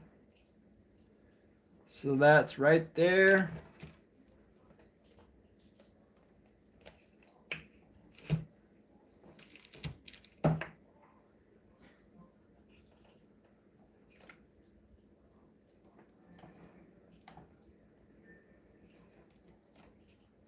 Just like so. And then just a little nibbins piece for that. You know, that's going to be just a baby piece right there. That's good too. I don't, have you guys ever, air tends to go with gravity, I think. I would agree. Sorry, I lost that comment. Let me log on to my phone here real quick. I want to see what you guys are saying. My tablet shows the comments and then quickly it disappears. Unfortunately. So let me see here. So yeah, Skylar. So that's my question too. On the Revo, right? They have the fuel tank, and then there's these two loops that are right on the handle, and then it goes to the motor. Now I'm curious on that too. Why do they do that? What's the theory behind the loops? You know, is there a reason for them to do that? Or is it just, you know, for style or looks or whatever? You know, I mean, is it bullshit? Yes, we are talking about fuel line. Right, if you look at the stock Revo, it's got two loops right there on the handle, and then it goes into the motor. You know, interesting. It looks weird in my opinion, but I'm sure. Oh, so the Jado has it too? Yeah. What, do you know why they do that? Like, is there an actual reason for them to have those loops? Or is it just, you know, a style, or, you know, they just want it to look a certain way? You know what I mean? Like, I've never understood the idea behind having so much fuel line on your truck. You know, the way to stop air bubbles. Yeah, I mean, I could see that. You know, maybe the air bubbles get trapped in the loop and they kind of stay there. I could see that. But you know, my idea behind this is, right, your pipe, you know, so I've played with it and it stabilizes the fuel delivery. Interesting. That's interesting, man. That's, yeah. That, okay. Um but you know, like I said, the exhaust pipe only pumps so much pressure into your tank, right? I mean, it's opened. So, you know, depending on, you know, what's going on, how high your RPMs are, is going to depend on the pressure that's applied to your tank, right? And so it doesn't make sense to me to have this long fuel line, because you would need higher pressure to feed it properly. You know what I mean? Like, I don't know if that makes sense to you guys or not. And it wouldn't run right till I did it. So, JP, on your T-Max, are you talking about having a long and looped fuel line for the T-Max? Because I'm actually currently, that Dynamite 19 T-Max that was up here a minute ago, I am currently struggling with that thing fiercely when it comes to air bubbles. It throws my tune off, like, so it's okay while I'm driving, but the second I let off the throttle and let the truck sit for a second, it starts to lean out, man. Like, it does, it goes stupid. You can tell that it's sucking air. You can see that it's sucking air. So, you know, JP, if you could, man, in the Facebook group, send me a picture of how you did it. I would absolutely love to copy it, man, you know, to help me solve that issue with my truck, because it sucks. You know, like, it makes me feel like I can't tune, even though I know the tune's on, man. Like, it's on. Okay. So there we are, boys. So we got, you know, as far as mounting the kill switch, we are done. It looks absolutely amazing. It turned out great. Now, our last portion of this would be our electrics, right? So you can see that we do not have enough wire to make it to the receiver. And I'm not, so the one thing I was worried about mounting it back here was how I would run these wires, right? So now you're cutting wires right in front of the drivetrain, right? You don't want to run wires on the exhaust side, for obvious reasons. But now what do I do in order to get, this thing powered up? Let me flip the truck around, right? So we got servo extensions. I got plenty of them. I've got big ones, small ones, whatever. So we're good as far as wire length goes, right? We can figure that out. So, I don't want to say that it's probably best to run the wire underneath the truck, like this, but possibly it might be, the better way. It's, I don't know how well you guys can see this. Running the wire underneath the chassis, you are skipping the spur and whatnot. Run it on the roll cage. Okay, so are you talking about just going up like this and around? Doing something like this? Because that, that's not bad. If we went up and around, the only thing that worries me with that would be this portion sticks out of the body that I use, that green electric version of this truck body.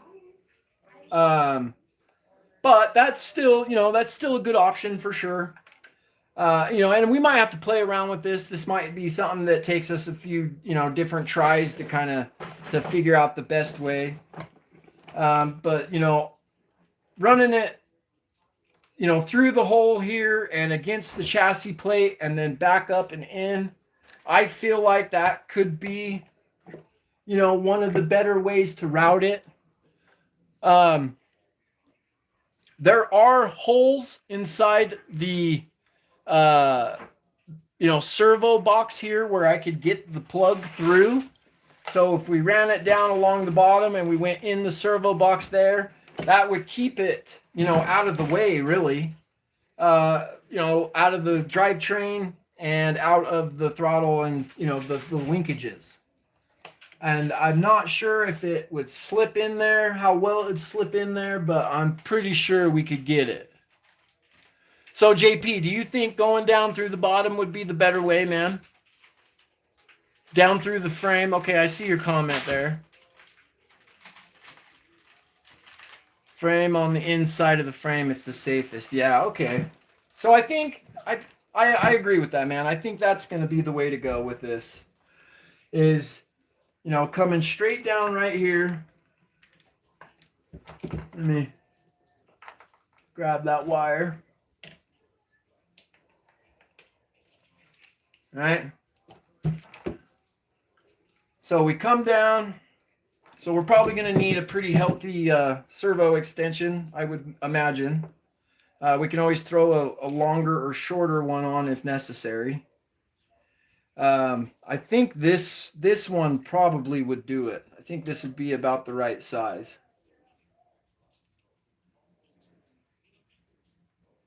So, right, we would do that, and then we just got to slide it into this box some way, somehow. Get it past this other servo wire. And I think that'll be the money, dude. I'm not going to lie. We can get that to slide in that box some way, somehow. Just like that, but better. Get in there. Come on. Okay. So we are in.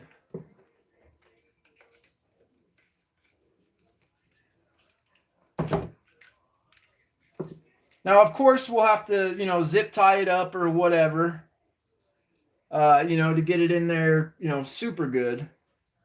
But for now, I think that's good, man. I think that's going to be the ticket.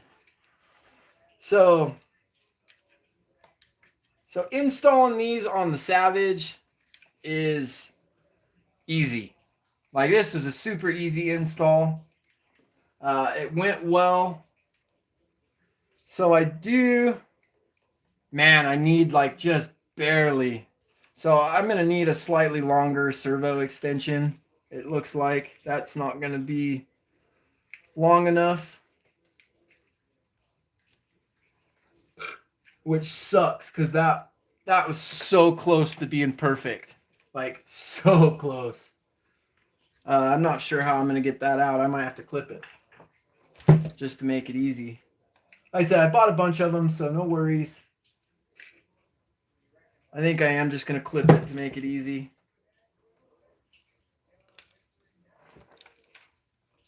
Right.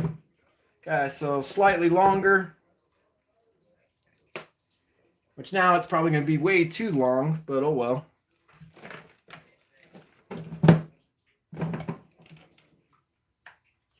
Yeah, let's get that guy in there.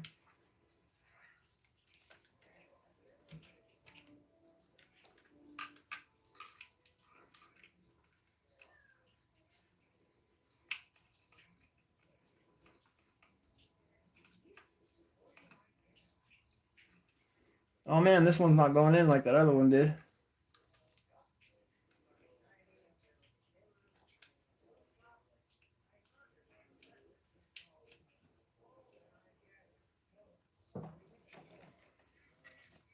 Come on, get in there, you bastard. There we go. Okay.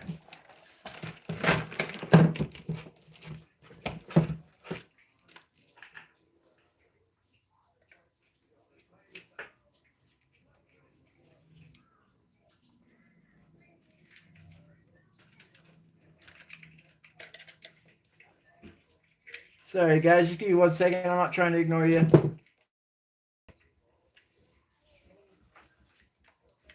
All right.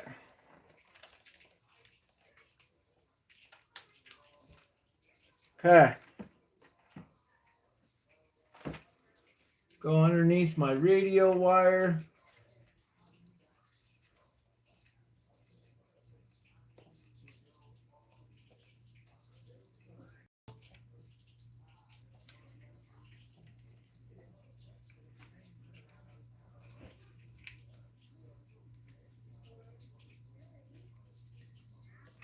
All right. Separate these a little bit.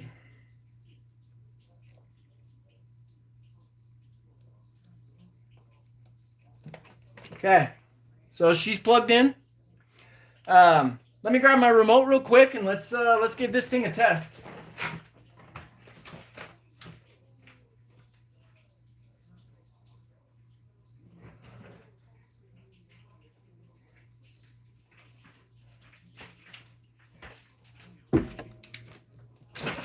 Okay. Truck's on. You guys can see the light blinking back here, right? All right, so let's see. Where is channel 3? Okay, so we got a red light, that's off, and a green light, that is on. So it is functioning how it should. Now let's simulate, right? So we got throttle, servo, whatnot. So let's simulate a glitch kill. So radio on and truck off.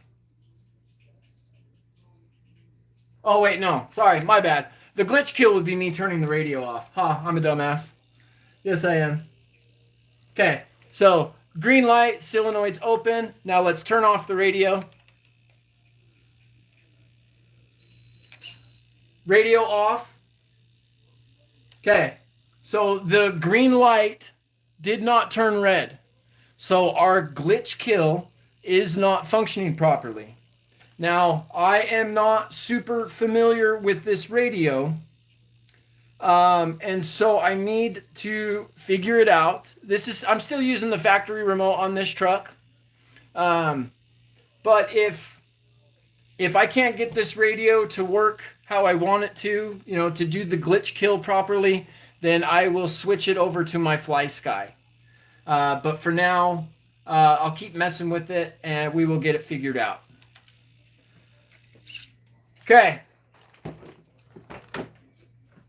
So, I just want to say, yes, that's the new TF50 or whatever, comes with the GT6 models. But I just want to say, the live was amazing. You guys are awesome, dude. Thank you for showing up. Thank you for showing support for my channel. If you haven't subscribed, subscribe. Join my Facebook group. It is Nitro RC Life, on Facebook. Join in and, post up whatever you want. I definitely, enjoy seeing all of your guys' stuff. Wally, I added him as an admin part of that group. He's constantly posting stuff. So feel free to use that Facebook page as it was your own, The more content on there, the better, of course. But we are going to end it here. Thank you guys for, like I said, tagging along on this journey. The kill switch, I'll let you guys know when I get the radio figured out. I don't know that radio all that well. I'll probably honestly end up switching it over to my Fly Sky. That way all my trucks are on the same remote. Makes it a little easier. I got the receiver. I just haven't done it. Yeah, thank you guys all for joining. It was a blast. Dude, I love doing this live. I hope you guys enjoy it. I know, like I said, my content's not amazing, but I'm still learning. We are figuring this out. But yeah, so we'll see you in the next one. Hopefully, next week I can come up with something cool for us to do together. If not, it is what it is. We'll do a live when I do find some cool stuff to do together. But yeah, so be looking for more GoPro footage. I'm still, like I said, I'm struggling with that thing tremendously. I didn't think it would be so hard, but it actually is. Figuring out the app, and I don't have like the most amazing, computers and electronics and stuff. I'd rather buy more nitros. But yeah, so once I get that all figured out, that content will get better too. Yeah, so we'll see you next time, guys. Thanks for joining in.